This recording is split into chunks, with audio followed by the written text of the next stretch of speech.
These tools can make a huge difference in the success of your garden this year. The first tool on our list is the wheel hoe. So this has sweeps mounted on the bottom. It works great to take care of weeds in between rows, a whole lot faster than with hand hoeing. And so I'm going to use it to take out all the rest of these weeds here where we're wanting to plant the carrots. It'll clear them out and then we can start planting. Here we go.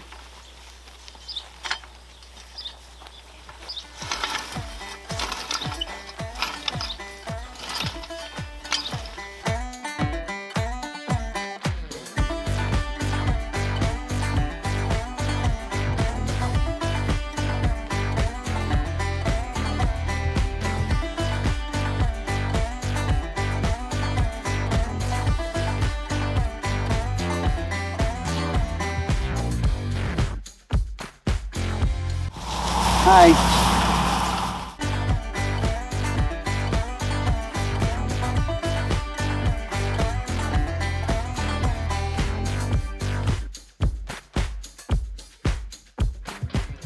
Just real quick before we move on, I wanted to mention a couple things about the wheel hoe. So like I said, we've got the sweep attachment on here and that takes care of the weeds really well.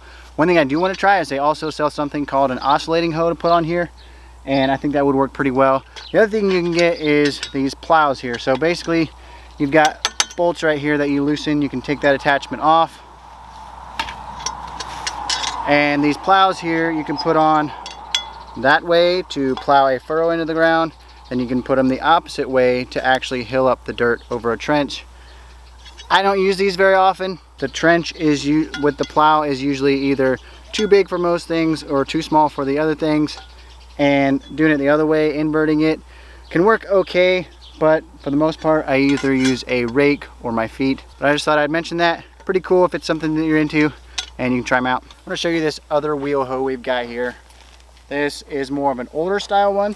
It's got a little attachment on the back that works awesome for making furrows. We're going to use that real quick. Could just use a hoe or whatever to make these rows, but this works a lot faster. Not something in my list because it's not something that I think you have to have, but it is pretty cool. So we're going to use that real quick to put these rows in the ground.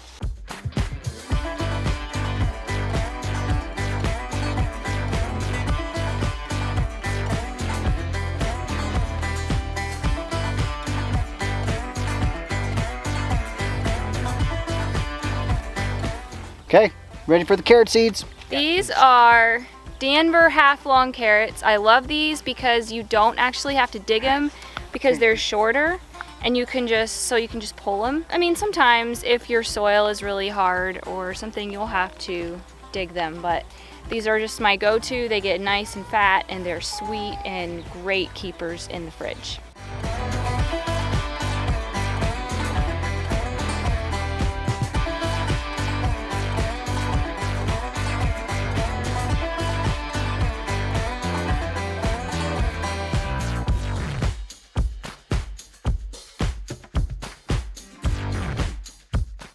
Next thing on our list of best tools for your homestead, and the last thing that we need for our carrots here, is a watering wand.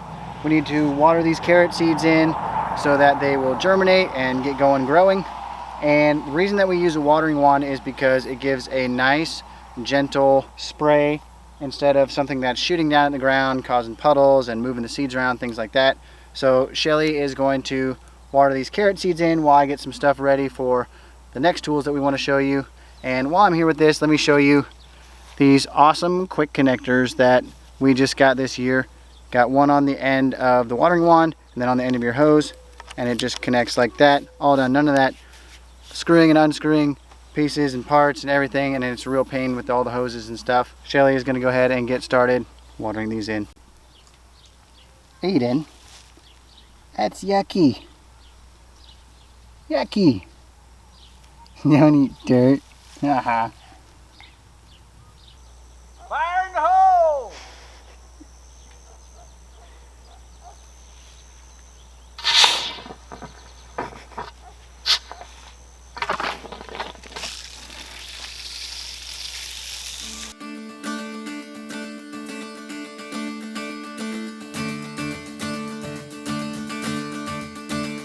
I especially like this wand because it has this setting on it that you can like make it more powerful or less powerful.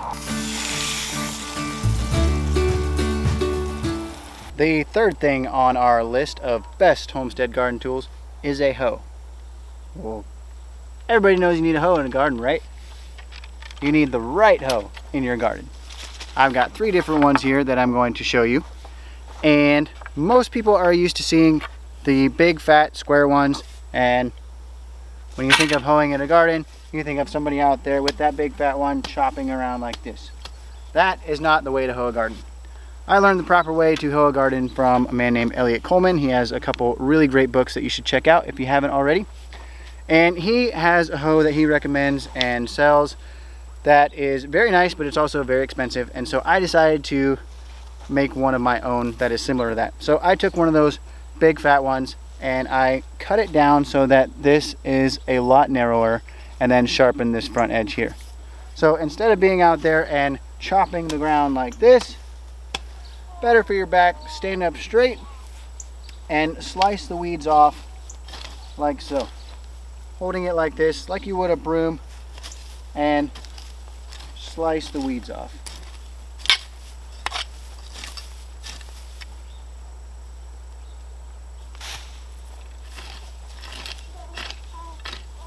Second one I'll show you is Shelly's favorite hoe.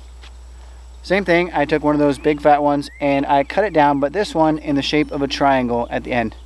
So what Shelly does is she will use the side of it to slice the weeds off, kind of like I do, and then she will use the pointy part to make furrows in the ground for planting when we're not doing a big planting, and use that bigger wheel hoe. And the last one here is called a stirrup hoe or an oscillating hoe. So shape of a stirrup, and it goes back and forth, hence oscillating.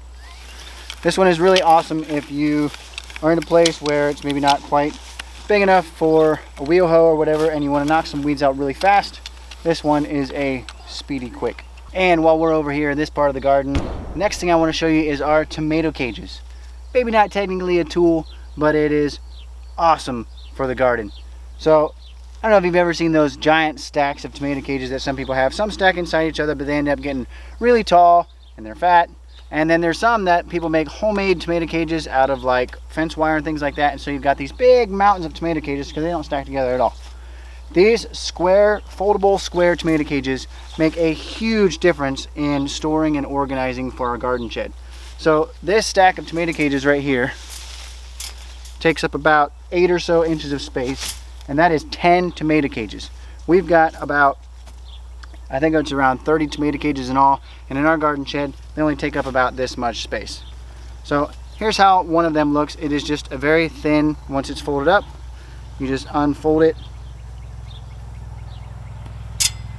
into that square shape to put over your tomatoes.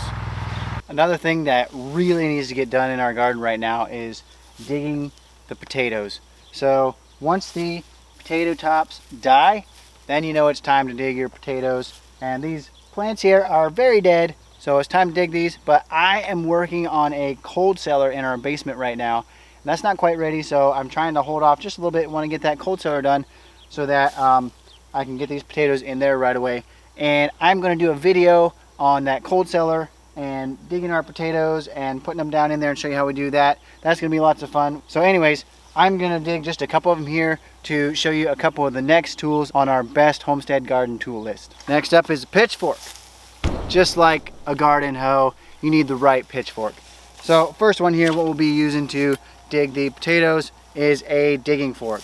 This has really strong tines and it's short with a D handle at the top. Works great for the digging potatoes, digging carrots. Then also a couple others that we use. We use leaves for mulching in our garden, and we also use wood chips. And you can't just use any old pitchfork or shovel to pick those up. What works best for the leaves is something like this, a 5-tine manure fork. They are closer together than some pitchforks, but far enough apart that they can slide into the leaves really easily, and that works well for that.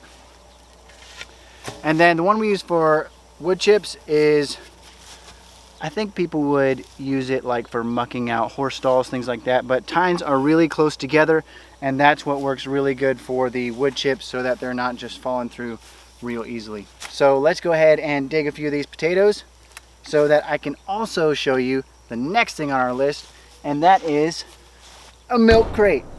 So I consider this one of our most valuable garden tools because they work awesome for tons of different stuff, and especially in the garden for harvesting, because you can put your harvest directly into these crates and then you can take them directly, and if it's something that you need to set out like potatoes, we'll lay those out on like wire shelving or something to let them dry out before we actually store them. But once they're dried out, then we put them in these, and then these go directly on our cellar shelves just like this. And what's cool about them is they've got all the holes in the sides and stuff so that air can flow through, and you don't have to worry about them getting moldy or rotting near as fast as if you were to use something like buckets or something like that. Let's go ahead and dig a few of these potatoes.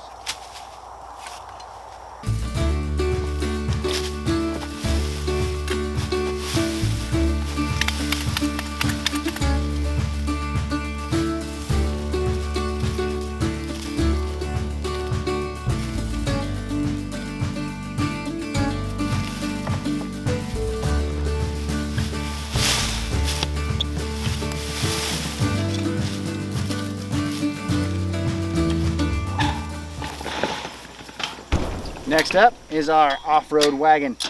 We use this for so many different things on our homestead. We love it. It is very big. It's got big tires on it. Makes so going through the field, things like that, where it's bumpy, it's not going to tip over and stuff. One of my other videos where I am taking the chickens in for processing, show you how we use that. And also then it works great for harvesting in the garden, because we'll fill up our milk crates with something like potatoes. And we can put a whole bunch of them in here. It can get really weighted down, still rolls great. So this is something that I would highly recommend for your homestead as well. Just a couple more things here, and I am saving the best for last. Next to last one is a scissors. A good solid pair of scissors. So I couldn't think of anything that I need to snip up right now, so I don't have any demonstrations for you, but this is definitely on our list. Good solid sturdy pair of scissors, comes in handy very, very often in the garden. All right, last up on our list of best homestead garden tools, and this one I think is my favorite just because it's so random. A DeWalt 20-volt sweeper. What could I use that for? Let me show you. See those Japanese beetles right there?